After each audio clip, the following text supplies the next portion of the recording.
Have you ever noticed that the deepest kind of loneliness does not happen when you are by yourself?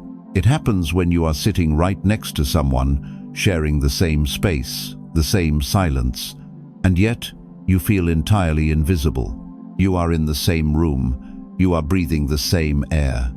Perhaps you are even close enough to reach out and touch their hand, but a vast, quiet ocean stretches between you.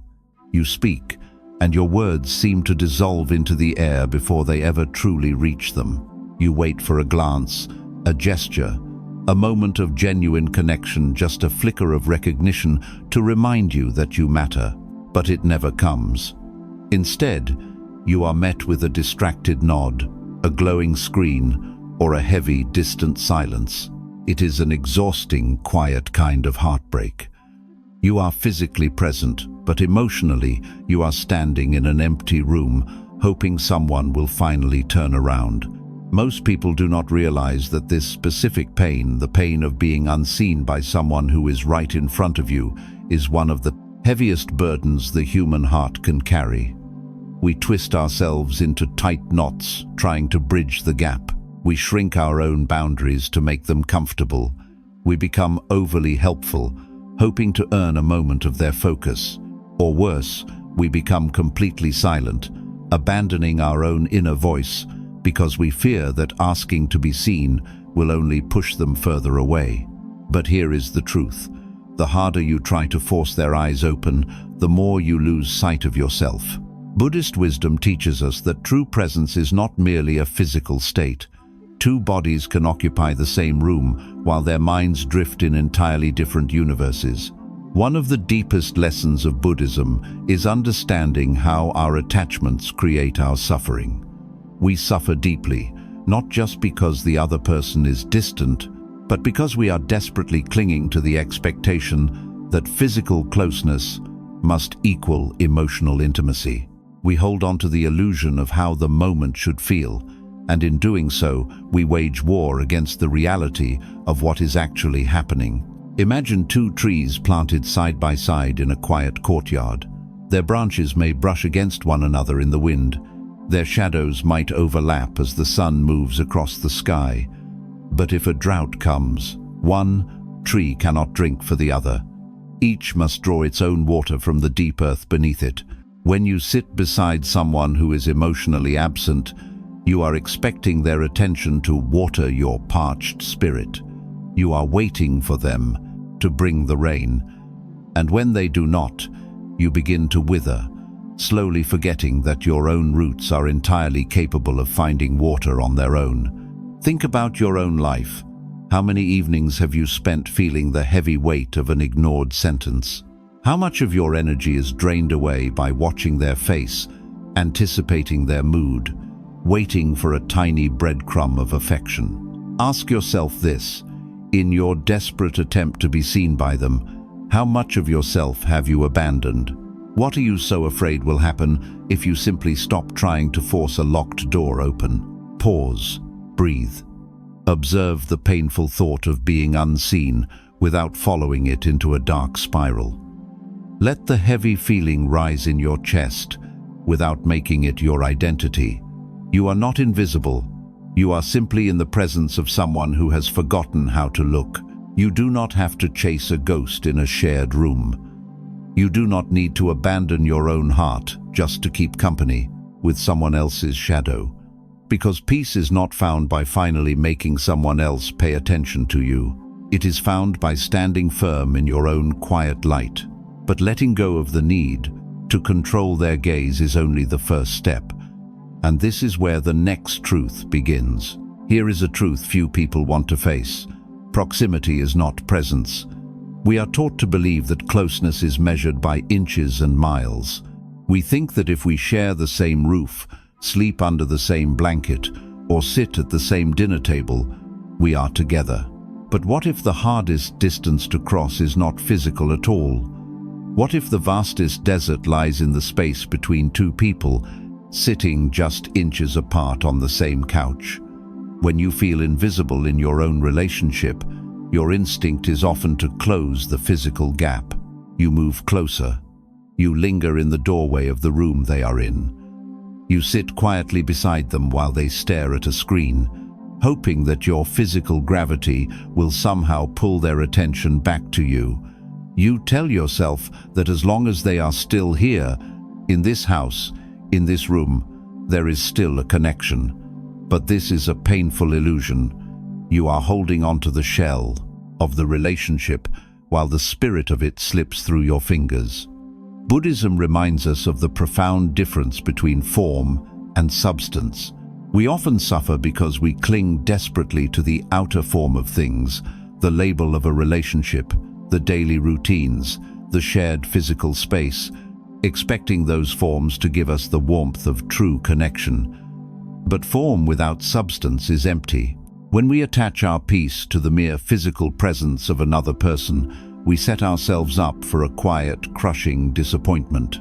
We are asking a shadow to keep us warm. Imagine a still lake at midnight, perfectly reflecting the bright full moon. The image is so clear, so beautiful, that you feel you could simply reach out and hold it. But if you plunge your hands into the water to grasp the moon, what happens? The image shatters into 1,000 ripples. You pull your hands back, holding nothing but cold water. The moon was never truly there. It was only a reflection. In the same way, sitting next to a partner who is emotionally miles away is like trying to hold the moon in the water. You reach out for intimacy, for a conversation, for a shared smile during a long drive or a quiet evening. But when you try to grasp it, the illusion shatters. You are left holding cold silence, shivering from the chill of their absence. Think about your own life. How much of your daily energy is spent trying to hold on to the reflection? How often do you mistake their physical body in the room for actual companionship? Ask yourself, are you holding on to this person, or are you holding on to the memory of what it felt like when they used to truly look at you? Are you staying close because it brings you peace, or because you are terrified to face the emptiness of the space between you? Pause. Let that sink in. Do not judge yourself for wanting to be close. It is a natural human desire to want to be seen, but you must stop reaching into the cold water. Stop trying to grasp a reflection that cannot hold you back. Let the space between you be exactly what it is. Observe the distance without rushing to fill it with your own anxious effort. You do not have to abandon yourself to bridge a gap that the other person is unwilling to cross. Let the illusion fall away. Rest in the reality of the moment, even if it aches. Because only when you stop chasing the shadow can you begin to see the light of your own worth. And this is where we must uncover why we try so hard to be seen in the first place. 3. Why we abandon ourselves to be seen. What if the hardest betrayal you have experienced is not from the person ignoring you, but from yourself? When the silence of a partner grows heavy, a quiet panic often sets in. You feel the distance expanding, and instinctively you try to fix it. You start negotiating with your own boundaries. You think that if you are just a little quieter, a little more helpful, or a little less demanding, they will finally turn toward you. You walk on eggshells to keep the peace. You swallow your hurt because bringing it up might cause an argument, and an argument might push them further away. Slowly, without even realizing it, you begin to morph into a version of yourself that takes up less space. You suppress your true thoughts. You hide your exhaustion. You become a mirror, reflecting only what you think they want to see, hoping that if you become perfectly agreeable, you will finally earn their gaze. But this is how we lose ourselves.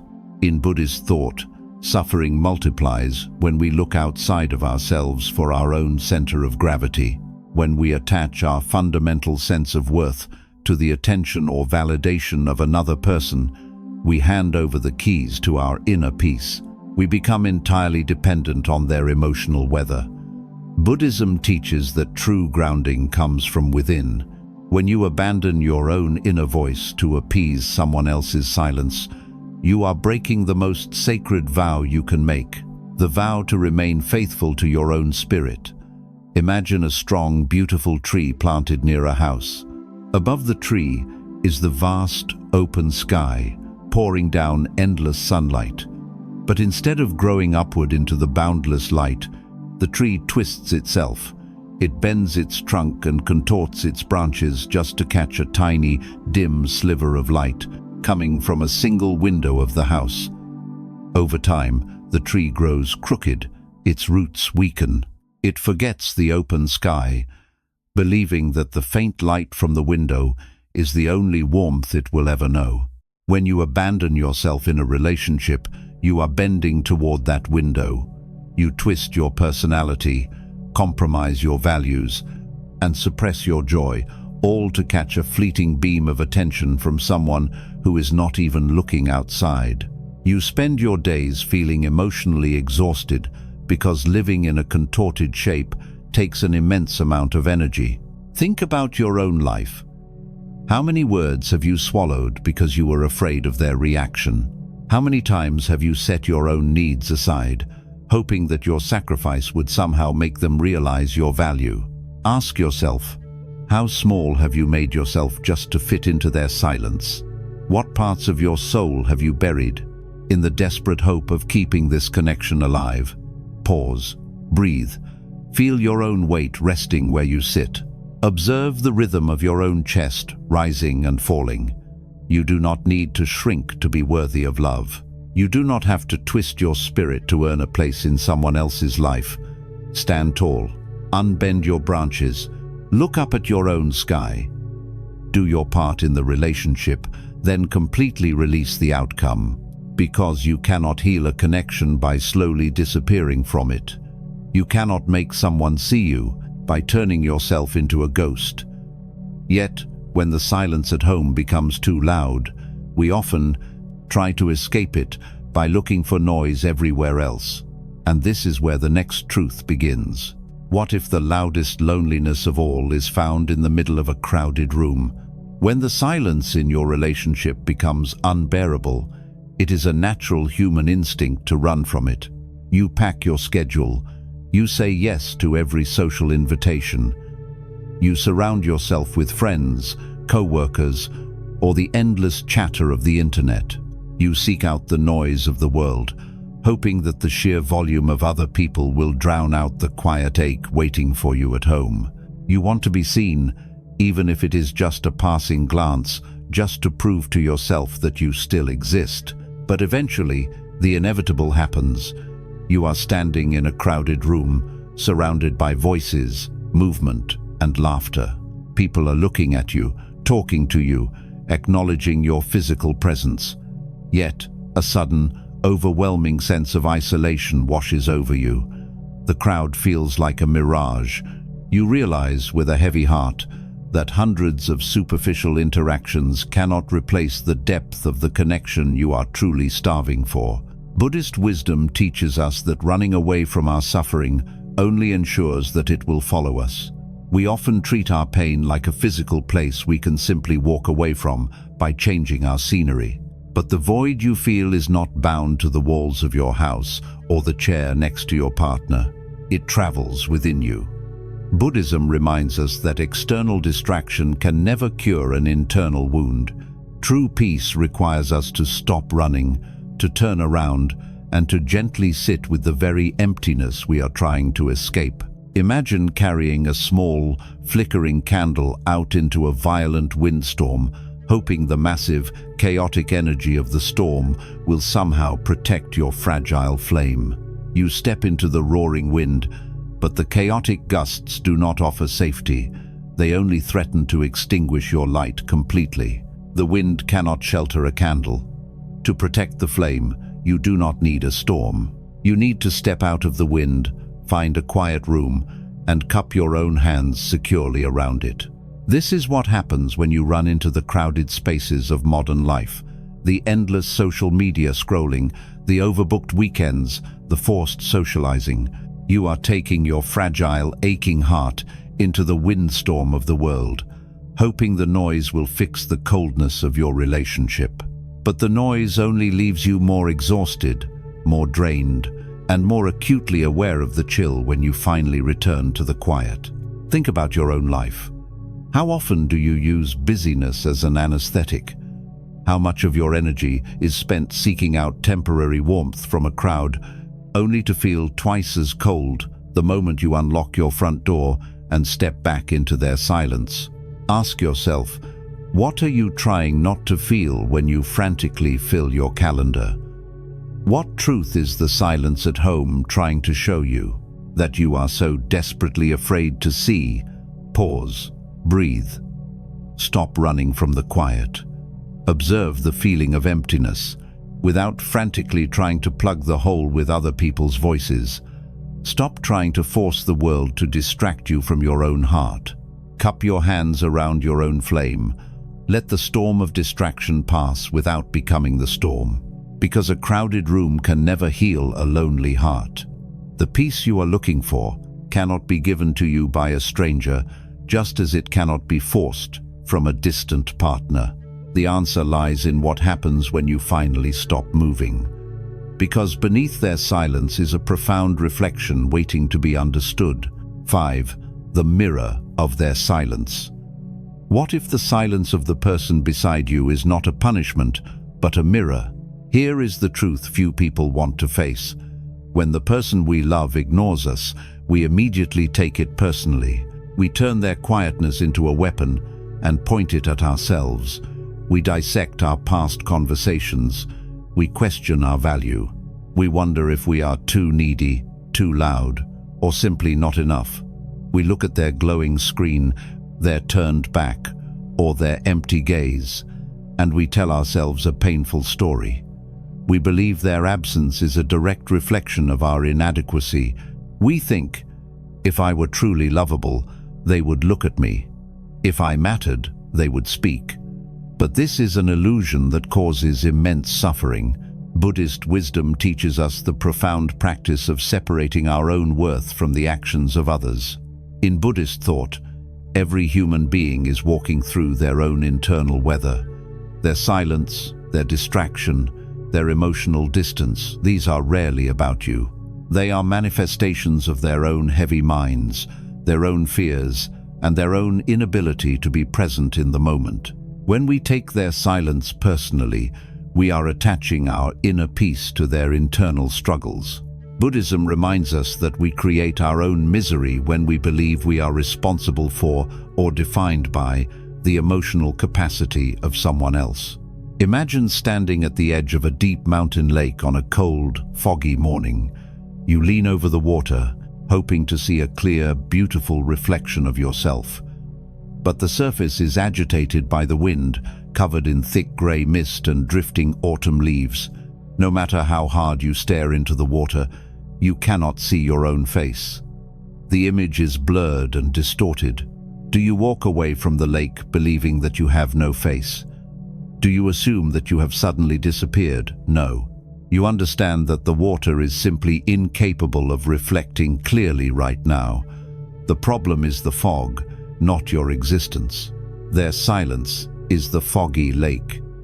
When you sit next to an emotionally absent partner, you are looking into water that is covered in their own mist, their stress, their exhaustion, their quiet resentments, and their distractions. You are draining your spirit trying to find your reflection in someone who cannot even see themselves clearly. You take their inability to connect as absolute proof that you are invisible. You forget that their eyes are just a surface, and right now, that surface is clouded. Think about your own life. How many times have you blamed yourself for someone else's inability to love? How many nights have you spent trying to decode a silence that had nothing to do with you in the first place? Ask yourself, are you truly invisible, or are you just desperately looking for your reflection in murky water? Is this thought bringing you peace, or is it feeding your deepest fear? Pause. Breathe. Observe their silence without absorbing it. Let their emotional distance belong entirely to them. You do not have to carry the weight of their fog. You do not have to fix their internal weather. Let the feeling of rejection rise without making it your identity. Do your part, then release the need for them to validate your existence. because your worth was never dependent on their ability to see it. But to stop seeking your reflection in their eyes, you must first build a safe place within yourself. And this is where the next truth begins. 6. Reclaiming your inner sanctuary. What if the safest place in the world is the one you have been running away from? When you share a life with someone who makes you feel invisible, the physical environment you live in starts to feel cold and hostile. Your own home, your own living room, even your own bed can become a place of quiet anxiety. You spend your time constantly monitoring the energy in the room. You watch their mood. You anticipate their reactions. You listen to the heavy tone of their footsteps. You begin living entirely outside of yourself, treating your own mind like a waiting room for their attention. Because the external world feels lonely, you abandon your internal world, leaving it neglected, unlit, and completely empty. But this is a dangerous way to live. Buddhist wisdom teaches that true refuge is never found in external circumstances or in the hands of another person. The Buddha often spoke of becoming an island unto yourself. When we rely entirely on another human being to provide our sense of safety, warmth, and comfort, we build our home on shifting sand. Buddhism reminds us that we already possess an inner sanctuary, an untouchable stillness within our own minds. But this sanctuary requires our presence. If we are constantly living in the painful space between ourselves and our partner, desperately trying to pull them closer, we leave the door to our own sanctuary wide open to the cold wind. Imagine a beautiful, ancient house built high on a quiet hill. Inside, there is a warm hearth, comfortable chairs, and a deep, peaceful silence. But instead of resting inside by the fire, you are standing outside in the freezing rain, staring through the window. You are pounding on the glass, begging someone else to come and unlock the door for you. You are shivering, exhausted, and drenched by the storm, completely forgetting that the key to the house has been in your own pocket the entire time. This is what we do when we obsess over a partner's emotional absence. You are standing in the freezing rain of their silence, waiting for them to invite you in. You are waiting for them to make you feel warm and safe. You sit in quiet resentment, or you overwork yourself to earn their gaze, all while neglecting the vast, peaceful space within your own spirit. You have abandoned your own home to wait outside of theirs. Think about your own life. How much time do you spend waiting in the cold for them to finally notice you? How much of your energy goes toward monitoring their weather rather than tending to your own fire? Ask yourself, when was the last time you retreated into your own mind and found it to be a place of comfort rather than a place of anxious waiting? What would happen if you simply turned around, took the key out of your pocket, and walked through your own front door? Pause, breathe, feel your feet resting on the floor. Stop pounding on the glass. You do not need their permission to feel safe. Come back into your own body. Sit quietly by your own fire. Let the storm of their silence rage outside without letting it extinguish your warmth. You are not powerless, because peace is not found by forcing someone else to give you shelter. It is found by remembering that you were never truly locked out in the first place. But finding your sanctuary means you must stop measuring your worth by their gaze. And this is where the next truth begins. 7. The art of letting go of validation. Here is a truth that is difficult to swallow. The harder you try to prove your worth to someone who is not looking, the more of it you lose. When you feel invisible, the natural response is to perform. You become a version of yourself that is constantly on stage. You dress a certain way, you manage the household flawlessly, and you anticipate their needs before they even speak. You offer up your achievements, your kindness, and your endless patience like a sacrifice.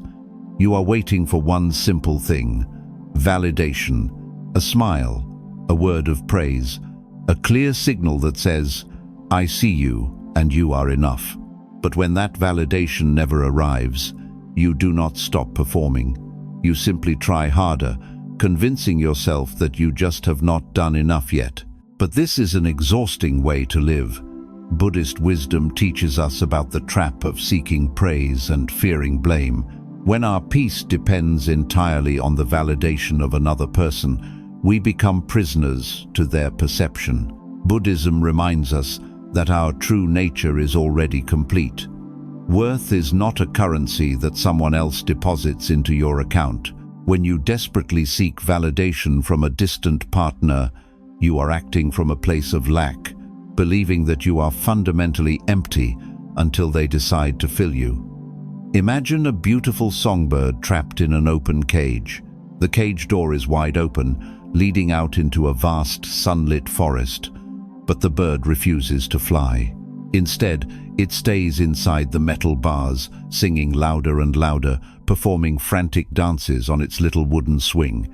It is waiting for the owner of the house to walk by, notice its beautiful song, and finally offer a small handful of seeds. The bird is so obsessed with earning a reward from someone who is not even in the room that it completely ignores the open door and the endless freedom just inches away. This is what happens when you turn your relationship into a stage for your own worthiness. You stay in the open cage. You exhaust yourself trying to be the perfect partner, the perfect listener, the quiet caretaker.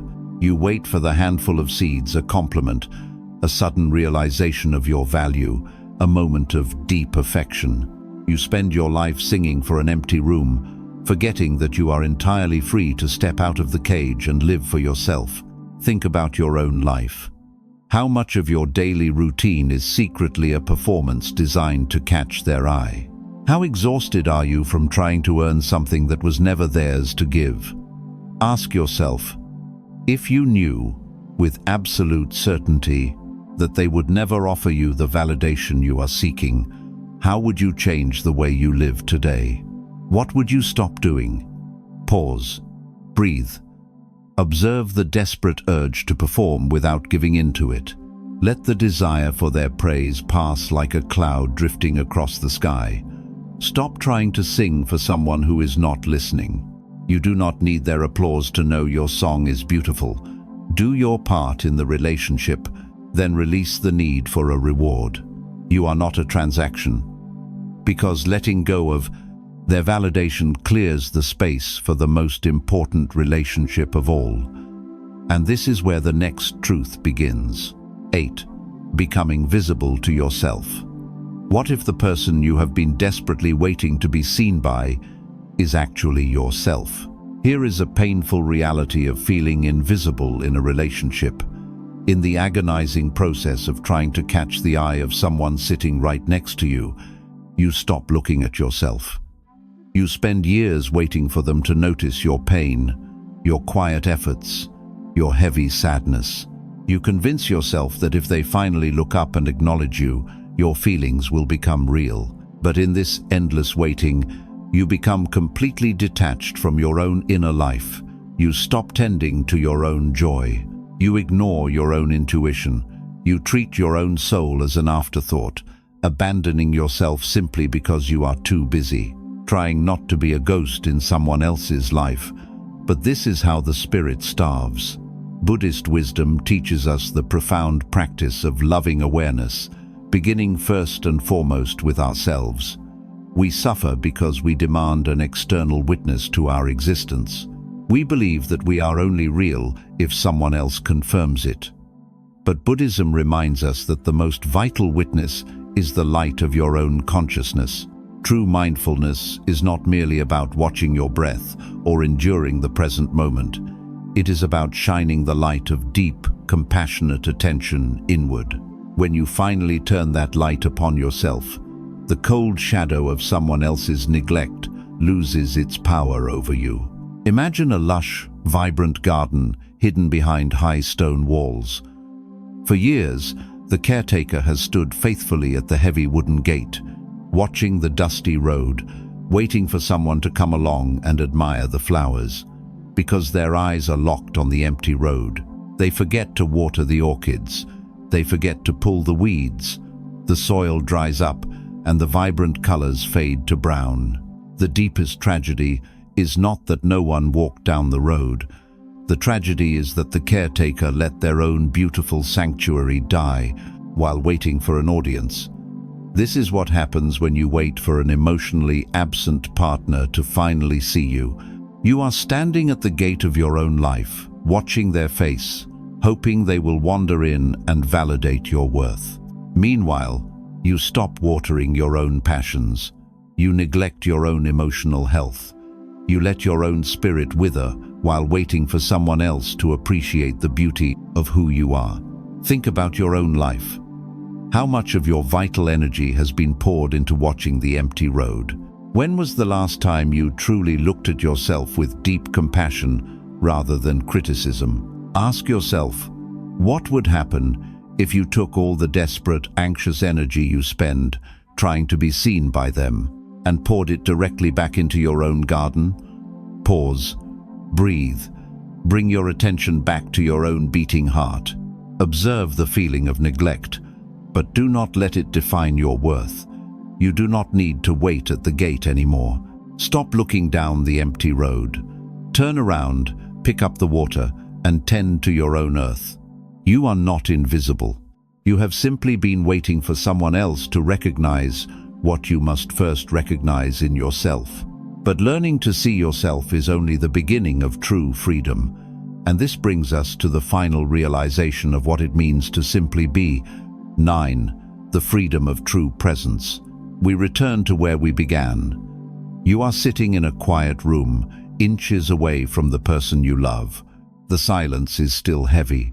Their eyes are still focused on a glowing screen, or staring out the window, or lost in their own distant thoughts. But something within you has profoundly changed. You are no longer frantically trying to bridge the vast ocean between you. You are no longer shrinking your spirit, twisting your branches, or performing in an open cage just to earn a passing glance. You have realized that running into a crowded room cannot heal the ache of an empty house, and most importantly, you have stopped abandoning yourself to keep company with a shadow. Buddhist wisdom teaches that true liberation arrives the exact moment we stop fighting reality. So much of our spiritual exhaustion comes from the gap between what is actually happening and what we desperately demand should happen. When you finally release the tight, anxious need for their validation, the burden of being ignored begins to dissolve. You step into the deep, quiet freedom of non-attachment. This does not mean you stop caring. It simply means you no longer require them to be the mirror that proves you exist. Imagine a wide, deep river flowing steadily toward the ocean. Along its path, it encounters heavy, immovable stones resting in the water. The river does not stop and crash against the stones, violently demanding that they move. It does not dry up in despair because the stone will not soften or acknowledge the water. The river simply embraces its own nature. It flows gracefully around the obstacles. It remains entirely itself, fluid, powerful, and at peace, because it knows its ultimate destination is the boundless ocean. Regardless of the silent stones it passes along the way, you are that river, their silence, their distraction, their inability to meet you deeply in the present moment. These are simply stones in the water. You do not need to crash against them. You do not need to exhaust your spirit trying to force them to change shape or suddenly awaken. You can gently flow around them, retaining your own depth, your own direction, and your own unbreakable peace. Think about the immense freedom waiting for you on the other side of letting go. What if you allowed the silence in the room to simply be silence, rather than a cruel judgment of your worth? What if you trusted that you are already complete, even when the person beside you forgets how to look? Ask yourself, are you finally ready to stop holding your breath, waiting for them to save you? Pause, breathe. Let your shoulders drop. Release your tight grip on how you wish this relationship would feel right now, and gently accept the reality of what it actually is. You do not have to flee the room, but you must stop abandoning yourself while you sit in it. Rest in the knowledge that your inner sanctuary is safe, warm, and entirely your own. The fire is lit. You have stopped running. You have finally come home to yourself. If these lessons touched your heart, share this video with someone who may need a little more peace today. Peace was never outside of you.